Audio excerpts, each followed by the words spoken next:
สาธุโมมาจาโลกาธิปัตติสังฆปฏิปทานสีอาทิวรามายาจตาสันติราสัตตาปราสัทธาสาธิกาเตชิตุธรรมาอนุภาพิมาตอนนี้กำลังพระสงฆ์เราจะเกะนิสงฆ์เดือนสี่เป่งนะครับ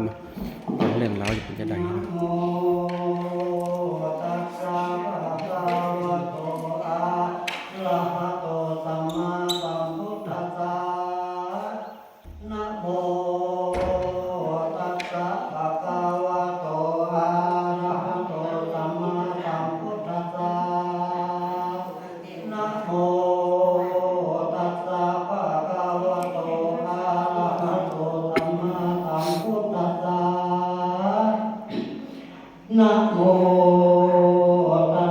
ปุญญังสัพพะกะตัพพันติอิมังธัมมเทศนังสัทธาเจตวะเน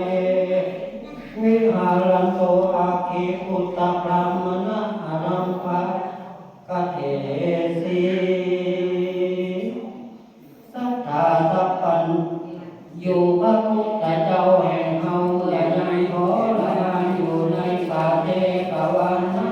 อลัมแห่งทรงวันนั้นเป็นเหตุเพราะเทศนาธรรมปาฐะคาถาบาตุนว่าปุญญังตัพพะกาตปันติดังนี้ที่สลังกับผู้มานี้ยังมีบางผู้หนึ่งชื่อว่าอาคิหุตตะพรามก็อยู่ในเมืองราชคหนครก็มีแล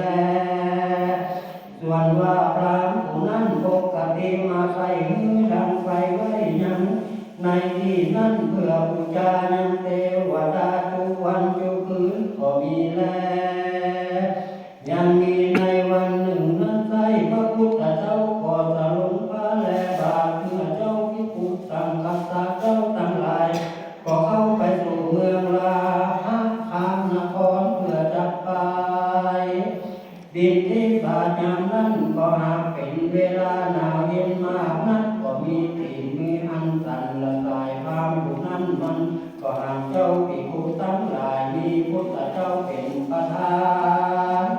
หนาวลำบากตอนนั้นมันก็พันิงในใจว่ากูจะทำไปได้ดีแล้วขอ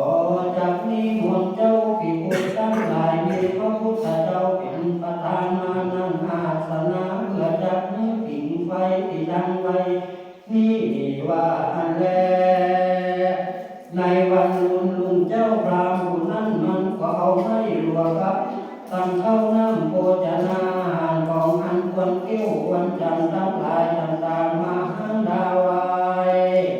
แล้วก็ดังไฟ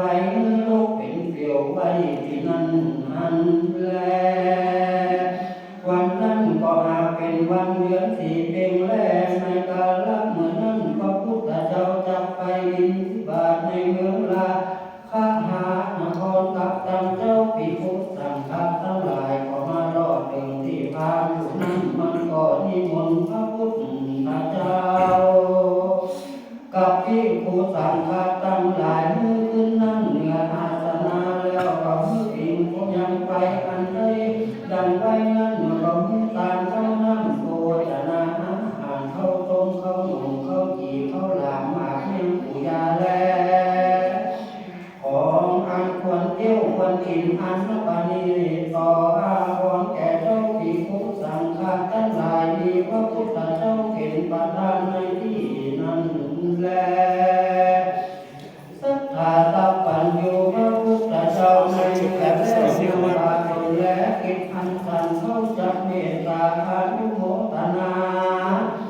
ซึ่งตาแห่งความผู้นั้นจึงกล่าวว่าปุญญังตัพพะทากะกะตะปังตัมมิปุญญาทันความบุญอันอาจแล้วยังสัมปติตัมมุนแต่จุอา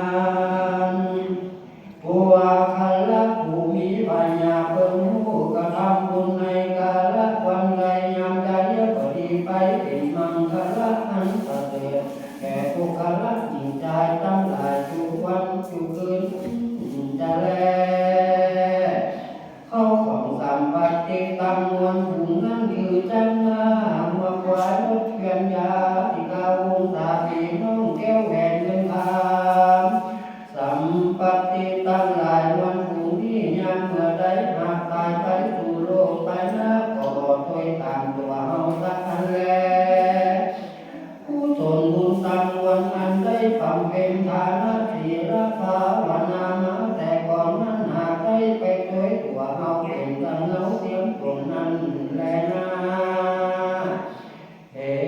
การนั้นผู้มีปัญญาจักปรารถนาเอายังตามทุกประการดังนั้นก็ควรกระทำบุญจนว่าตารักษาศีลภาวนามีใจเลื่อมใสในคุณแก้วเจ้าสามบักคุณพ่อคุณแม่อันนี้ก็หากได้เป็นที่พึ่งแก่สัตว์ทั้งหลายในโลกนี้แลโลกไปนะขออย่าจะแลนะ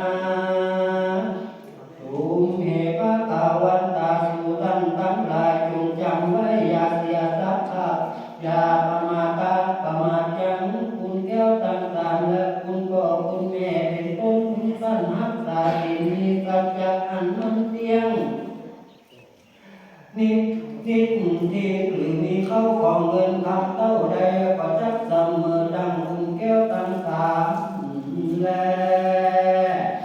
คุณพ่อคุณแม่และการรักษาศีลมีสัจจะการเป็นมังกรอันประเสริฐยิ่งกว่าท่านทั้งหลายในโลกนี้แลนะเทสันนาวาสเนอาคิหุตตะพรามนาวัตถามิในเมื่อแล้วธรรมเทศนาแห่งพระพุทธเจ้าแลอาคิหุตตะพรามตั้งมวลในศาสนาปฏิปัลถามบุญสมปานแห่งตนอันให้กตาธิการมาแต่ก่อนจุนปัจจาข้างหลังก็มีวันนั้นแลอาคิหุตตะพรามนวัตถุนิติตาคิยาสังวันนาวิเศษจากห้องเหตุอาคิหุตตะพรามตันไว้ถึงพระพุทธเจ้าขอบังคมสมเด็จเสด็จแล้วเท่านี้ก่อนแล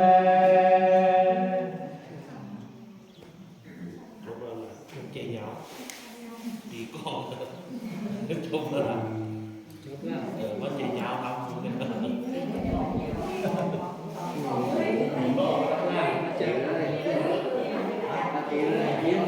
พิมพ์ออกมาแบบแปลจะตกยัง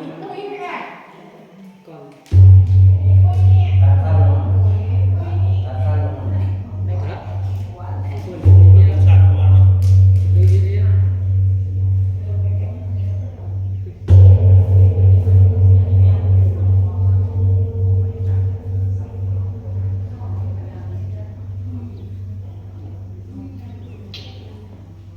เปลี่ยนการทำเอาความ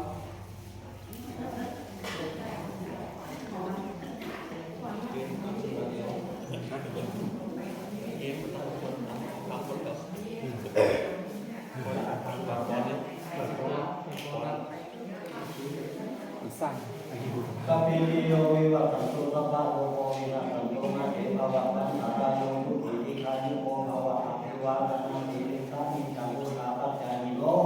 จัตตารโอธัมมาวะสันติอายุวันโนทุกขังภะลังภาวะริวาหาปุราภริปุเรติสาสะกังเอวะเมวะอิโตทินังเวทานังอุปกัปปติอิชิตังปฏิตังตุมหังคิปังเอวะสัญชตุสัพเพปุเรนตุสังกปาจันโทปนาคโสยถามณิโชติรโสยถาติโยวิวัจจันโตสัพพะโลโกวินาศตุมาเตภวันตรายโยสุขิทีขายุโกภวะอภิวาทนาสิริสนิจังโวคาปัจจายโน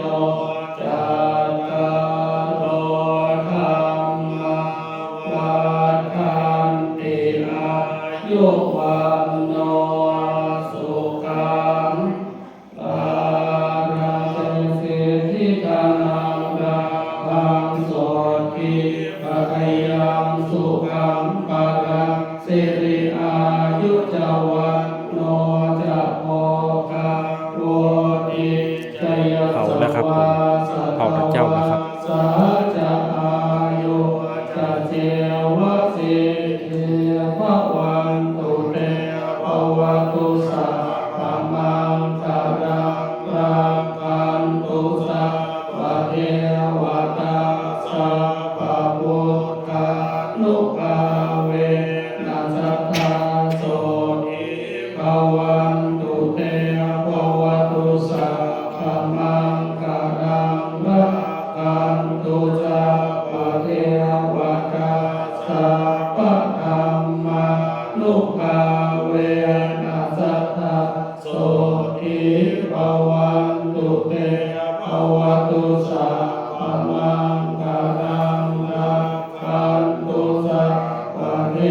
วตา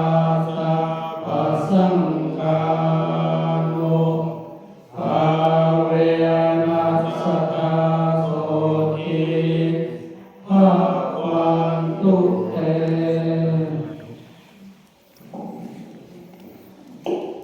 เมตตาและกรรมทุกเนื่องอิมังตานากัมมังนิปานาปัจจโยโหนตุโนนิจังอิมังสีรากัมมังนิปานาปัจจโยโหนตุโนนิจังอิมังภาวนากัมมังนิปานาปัจจโยโหนตุโนนิจังยัง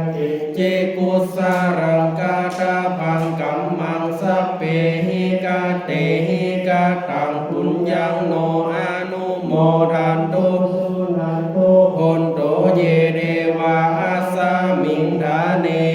ทิคาตาทิกายุกาสัตตาโอนตุสัพพะสัตตานังสุขีอัตตานังปาริหาลันตุมาตาปิตาสุกิตาโอนตุทุกขาปามุจจันตุสัพเพยติกาสุกิตาโอนตุทุกขาปามุจจันตุสัพเพยติกาสุกิตาโอนตุทุกขาปามุจจันตุสัพเพปิสาสัพเพยักขาสัพเพเปตาสุกิตาโอนตุทุกขาปามุจจันตุสัพเพมัคคตาสุกิตาโอนตุทุกขาปามุจจันตุสัพเพเทวาสุกิตาโอนตุทุกขาปามุจจันตุสัพเพอาจาริยุปัจจยาสุกิตาโอนตุทุกขาปามุจจันตุสัพพะสัมปตินังสามิสันตุโหอะระหังสัมมาสัมพุทโธภะคะวาพุทธังภะคะวันตังอภิวาเทมิสวากขาโตภะคะวะตาธัมโมธัมมังนามัสสามิสุปฏิปันโนภะคะวะโตสาวกสังโฆสังฆังนามามิครับพิธีตัดข้าวเกรียบข้าวเหนียวข้าวสารเสร็จครับก็เสร็จที่เป็นอีกวันมาคุณได้กุศลได้ขอได้ถึงมีสุขอันมุ่งมั่นยืนยาวปราศจากโรคภัยคิดสิ่งหนึ่งประการใดขอให้สมความมุ่งมั่นปรารถนามีสุขตลอดปีวงเก่านะครับเนื่อง